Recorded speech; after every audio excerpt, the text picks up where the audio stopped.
সাবেক প্রধানমন্ত্রী এবং বিএনপির চেয়ারপারসন বেগম খালেদা জিয়া অসুস্থ হয়ে বর্তমানে ঢাকার এমআর কেয়ার হসপিটালে চিকিৎসাধীন অবস্থা রয়েছে। বেগম খালেদা জিয়ার রোগ মুক্তি এবং দ্রুত সুস্থতার জন্য চিকন্দি ইউনিয়ন বিএনপি এবং বিএনপির অঙ্গ সংগঠনের উদ্যোগে আজ বাদ জোহর চিকন্দি কোট জামে মসজিদে মিলাদ এবং দোয়ার আয়োজন করা হয়।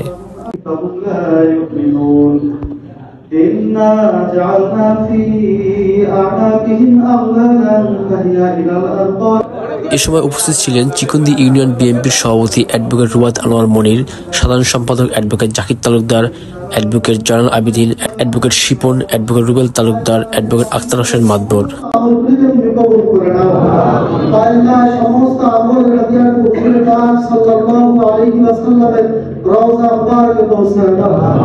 আল্লাহ তার মায়ের পাশে থাকবার এই সময় খুব দরকার, সেই তৌফিক আপনি তাকে দান করো।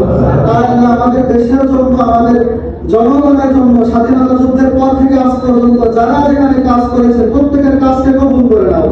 আল্লাহ যারা শহীদ হয়েছে প্রত্যেককে কবুল করে নাও।